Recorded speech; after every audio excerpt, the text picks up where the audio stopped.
वही आश्वी धीरे धीरे करके क्या गार्डन में आ जाती है और इधर उधर देखते हुए ही वो वही जो पास में ही जो खिड़की से जो थोड़ी दूरी वो सीधी पड़ी थी उसे ले जाकर धीरे धीरे वह उसे खिड़की के पास रख देती है। और वह फिर जल्दी से किसी को भी शक ना हो ऐसे ही फिर से वह गार्डन में टहलने लगती है। कुछ देर टहलने के बाद और फिर वह फिर से घर में आ जाती है। घर में अब कोई भी नहीं था। सारे सर्वेंट भी काम करके अपनी अपने काम को निपटाकर वहां से जा चुके थे। घर में अभी के लिए आश्वी अकेली ही थी और बाकी सारे बॉडीगार्ड पहरा दे रहे थे बाहर। तभी आश्वी वह बड़ा सा वास ले जाकर जो दूसरी फ्लोर पर ही पड़ा था उसको उठाती है और वहां से इसकी फेंक देती है। उसी के साथ एक बड़ा सा आवाज आता है धड़ाम और उसके साथ ही आश्वी जल्दी से भागते हुए ही कमरे में आकर वॉशरूम में कमरा अंदर से बंद करके वॉशरूम में चली जाती है। और फिर वह वॉशरूम में जाकर वह उसके पास जाकर वह विंडो से नीचे देखती है। वही तभी उसके सभी बॉडीगार्ड जल्दी से घर के अंदर आ जाते हैं और वह आसपास देखने लगते हैं। वही दूसरी तरफ आश्वी नीचे देखती है तो उसके चेहरे पर एक स्माइल आ जाती है। वह जल्दी से उसे खिड़की से बाहर निकलती है और फिर वह सीढ़ियों से नीचे उतरने की हिम्मत करके वह भगवान का नाम लेकर थोड़ा डरते हुए ही उसे सीढ़ियों से नीचे उतरने लगते हैं धीरे धीरे करके और सारी सीढ़ियां नीचे उतर जाती है। वहीं दूसरी तरफ सारे बॉडीगार्ड घर में आ चुके थे और वह सब जगह देख रहे थे। तभी उन सब की नजर नीचे गिरे हुए वाश पर जाती है। तो वह बोले अंडस्को ये कैसे गिर गया, ये किसने तोड़ा।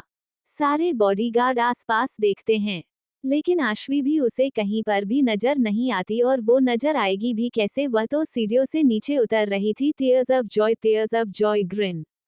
वही सभी बॉडीगार्ड आसपास अच्छी देखकर और छानबीन कर रहे थे कि कुछ हुआ तो नहीं, लेकिन वहां पर उसे उस टूट वाश के अलावा और कुछ नहीं दिखता। तो वह सारे बॉडीगार्ड बड़बड़ाते हुए बाहर जाने लगते हैं।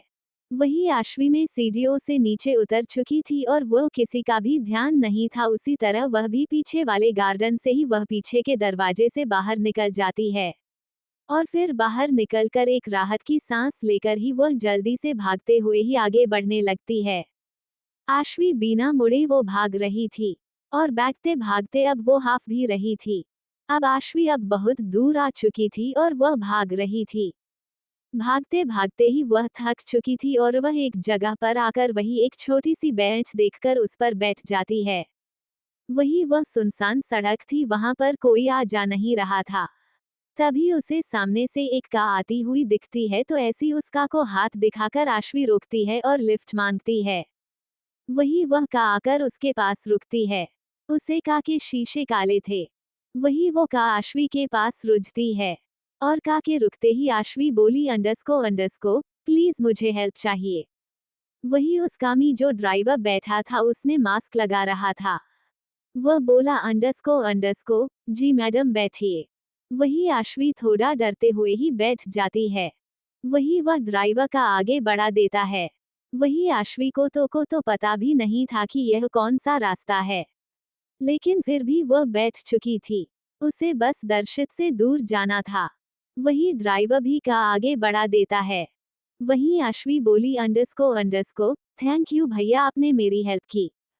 वही वह ड्राइवर भी बोला अंडस्को ओके कोई बात नहीं मैडम, ये मेरा फर्ज है। इतना बोलते हुए वह गाड़ी चला रहा था और वह दूसरे रास्ते से यू टर्न लेकर का आगे बढ़ा देता है। वही आश्वी तो बस अपने भगवान को ही थैंक यू बोल रही थी। लेकिन तभी कुछ ही वक्त बिता था कि वक्त तभी सामने का नजारा देखकर उसकी सांसें मानो हलक में अटक जाती है। अंडस्को क्योंकि सामने उसकी कार अब तेज रफ्तार के साथ एक बंगले के अंदर जा रही थी और वह बंगला कोई और नहीं बल्कि दर्शित विला ही था। वह उसे बंगले को देखकर आश्वी की जैसी सांसें खत्म होने वाली हो वैसे ही वह हैरान होकर उस ड्राइवर को देखने लगाती हैं। तभी वह ड्राइवर कुछ ना बोलते हुए ही अपना मास्क उतार कर बोला अंडस्को सॉरी मैडम, लेकिन आपको दर्शित सर से दूर जाने की इजाजत नहीं है। इतना बोलकर वह का को मेन गेट से अंदर लाकर का को घर के गेट पर रोकता है। वही आश्वी जान निकल चुकी हो वैसे ही एक जिंदा लाश की तरह ही बैठी हुई थी। तभी घर के मेन गेट से कोई बाहर निकलता है और बोला अंडस्को वेलकम स्वीट हार्ट। कैसा लगा थोड़ी देर के लिए मुझे आजाद होकर। वही आश्वी अभी भी काम में बैठी थी और उसके कानों में दर्शित की आवाज आई तो हैरानी से सिर झुकाए ही वैसे ही बैठे रहती है। और वही जो ड्राइवर आश्वी को वापस लेकर आया वो दर्शित का सबसे खास बॉडीगार्ड था और उसका ईमानदार बॉडीगार्ड था जो उसने आश्वी के पीछे लगा रखा था। वो बॉडीगार्ड आश्वी की हर हरकतों पर नजर रखता था और जब आश्वी पीछे के गेट से बाहर गई थी तभी उस बॉडीगार्ड ने दर्शित को कॉल कर दिया था और वह जल्दी से आश्वी जिस रास्ते पर पहुंची थी वहां तक पहुंच गया था दर्शित के कहने पर ही।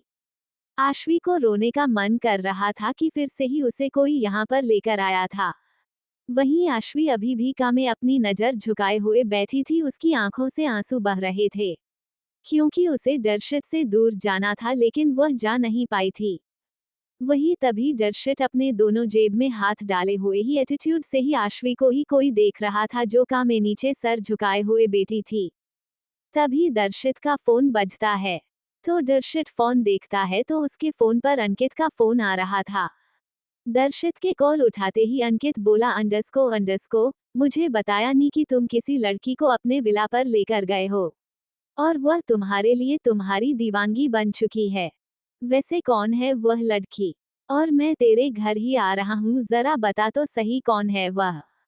दर्शित बोला अंडरस्को तो इसमें पूछने वाली कौन सी बात है।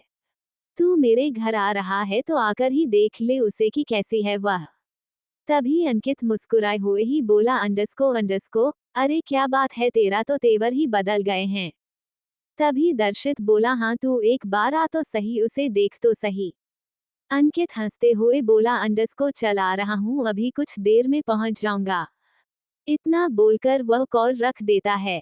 वही दर्शित भी मुस्कुराते हुए अपना फोन रख देता है और फिर वो आगे बढ़कर का दरवाजा खोलता है और आश्वी का हाथ पकड़कर उसे खींचते हुए ही बाहर निकलते हुए ही बोला अंडरस्को तारांकन चलो अंदर। आश्वी बोली अंडरस्को मेरी बात सुनिए, मुझे मुझे आपके साथ नहीं रहना, मुझे जाने दीजिए अपने घर। तभी दर्शित उसका हाथ पकड़ते हुए उसे खींचते हुए घर के अंदर ले जाने लगता है। वही आश्वी भी अपना छुड़ाने की कोशिश करते हुए रो रही थी और बोल रही थी मुझे जाने दीजिए, लेकिन दर्शित कहाँ उसकी सुनने वाला था। वही घर के हाल में ले जाकर दर्शित आश्वी को सोफे पर धक्का दे देता है। आश्वी सोफे पर गिर जाती है और वह हैरानी से दर्शित को देखने लगती है। वही दर्शित भी उसके पास बैठते हुए ही अंडरस्को उसका चेहरा अपने हाथों में पड़ते हुए ही बोला अंडरस्को मैं तुम्हें पहले ही बता रहा हूँ कि तुम मुझसे दूर नहीं जा सकती, मेरी नजरों से दूर नहीं जा सकती, फिर क्यों मेरी बात नहीं की कोशिश नहीं करती।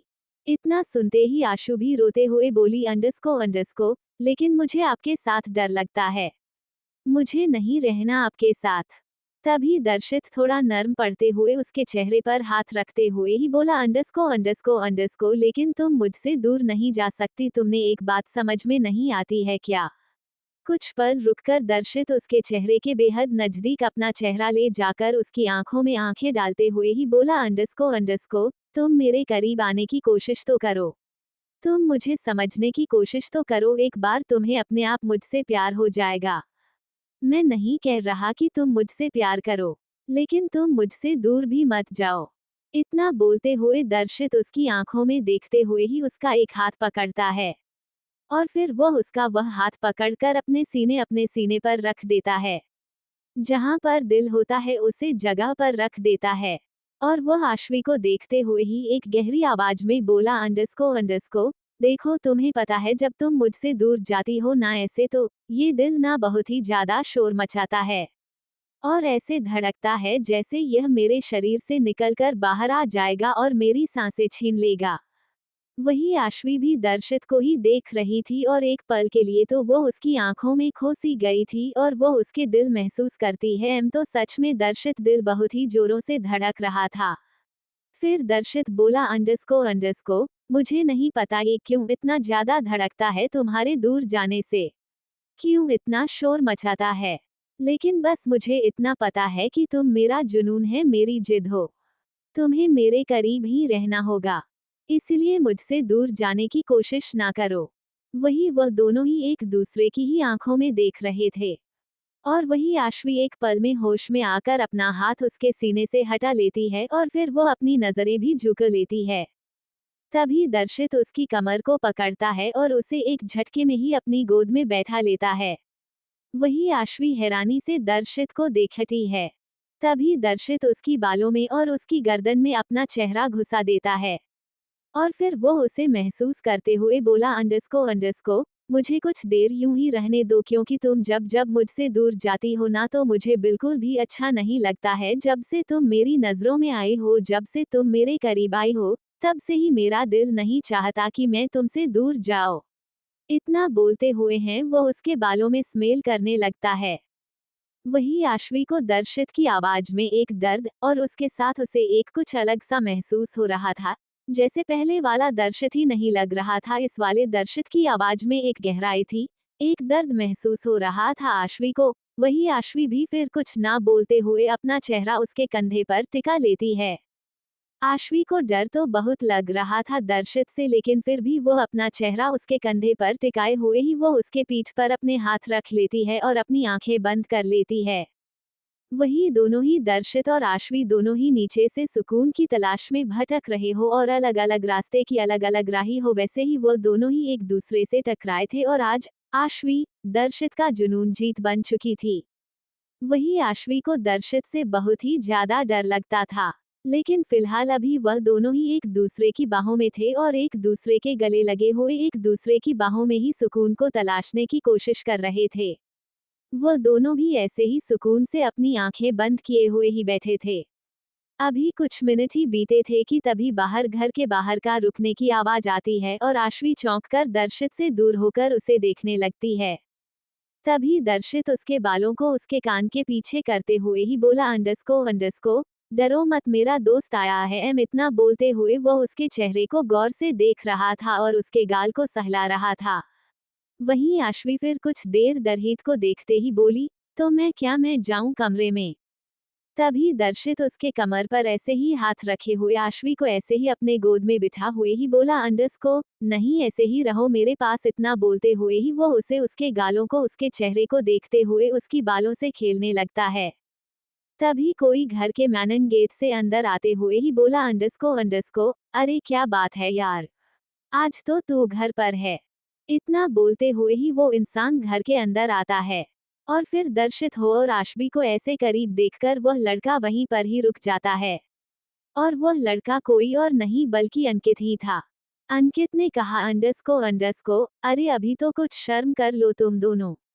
मैं आया हूँ यहाँ पर और तू हॉल में ऐसे ये क्या कर रहा है? तुझे शर्म आनी चाहिए। तुझे जो करना है वो कमरे में करना चाहिए। यहाँ पर ऐसे खुलेआम हम सिंगल लोगों को ऐसे तड़पाना नहीं चाहिए। वही आश्वी जो दर्शित की गोद में बेटी थी, उसे ये आवाज कुछ सुनी सुनी सी लगती है और वो हैरानी दर्शित के चेहरे को देख रही थी। वहीं दर्शित अपना सिर टेढ़ा करते हुए ही सामने देखते हुए बोला, अंडरस्को तुझे क्यों इतनी चूल मच रही है मेरे रोमांस करने से? तभी अंकित आगे आते हुए ही बोला, अंडरस्को अरे मैं भी तो देखूं तुम्हारी पसंद को, फिर बाद में दूसरी बातें करना। इतना बोलते हुए ही वह थोड़ा आगे आ जाता है। वहीं उसने अभी तक आश्वी का चेहरा नहीं देखा था। वही आश्वी कुछ सोच रही थी कि यह आवाज उसने कहाँ सुनी है। तभी दर्शित आश्वी को अपनी गोद से हल्के से नीचे उतरता है और वह खड़ा हो जाता है और साथ में आश्वी को भी खड़ा करता है। वही आश्वी का चेहरा अभी भी दर्शित के सामने ही उसका चेहरा था। तभी दर्शित बोला, अंडरस्को देखो सामने कौन आया है। तभी आश्वी भी धीरे धीरे मुड़ती है और सामने देखती है तो सामने अंकित खड़ा था और वह उसे देखकर हैरान हो जाती है और वह चौंक जाती है। वही जब अंकित आश्वी को सामने दर्शित की बाहों में देखा है तो उसका दिल जैसे टुकड़ों में टूट जाता है और एक पल में ही उसे लगता है कि उसके सीने पर किसी ने खंजर मार दिया है और वह 2 कदम लखाकर पीछे हट जाता है। तभी हम दर्शित अंकित को देखते हुए ही बोला, अंडरस्को अरे क्या हुआ, तो ठीक तो है ना? क्या हुआ तुझे? तभी अंकित खुद को संभालते हुए ही दर्शन को देखते हुए बोला, अंडरस्को कुछ नहीं। तभी दर्शित बोला, अंडरस्को मैं जिसके पीछे में पागल। बना फिर आ रहा हूँ। जो मेरी दीवानगी, मेरा जिद, मेरा जुनून बन चुकी है वो है आश्वी। तभी इतना सुनते ही अंकित की आंखों में हल्की सी नमी आ जाती है, लेकिन वह अपनी नमी को छुपाते हुए ही बोला, अंडस्को, हेलो कैसे हो आप आशवी। वही इतना सुनते ही आशवी बस अंकित को एक तक देख रही थी और उसे भी अंदाजा नहीं था कि उसे अंकित यहाँ पर मिल जाएगा। वो कुछ बोलती नहीं, बस उसे देखते ही रहती है। तभी दर्शित आशवी की कमर पर हाथ रखकर उसे अपने बेहद करीब करते हुए ही बोला, अंडस्को, अंकित तुमसे कुछ पूछ रहा है स्वीट हार्ट। तभी आशवी दर्शित को देखते हुए ही बोली, अंडस्को में मैं ठीक हूँ और आपसे मिलकर अच्छा लगा। फिर आशवी मुड़कर दर्शित को देखते हुए ही बोली, अंडस्को मुझे कमरे में जाना है। तभी दर्शित एक नजर अंकित को देखता है और फिर वो आशवी को एक झटके में ही अपनी गोद में उठाते हुए ही बोला, अंडस्को चलो स्वीटहार्ट, तो मैं छोड़ता हूँ कमरे में। वही आशवी हैरानी से एक पल दर्शित को देखती हैं और फिर वो उसे पता ही था कि दर्शित उसकी बात नहीं मानेगा, इसलिए वह कुछ ना बोलते हुए उसके सीने पर अपना सिर रख देती है। और ये देखकर अंकित को ऐसा लगता है कि उसके कलेजे को किसी ने चिरकर टुकड़ों टुकड़ों में बिखेर दिया हो। इतना दर्द उसे अभी हो रहा था।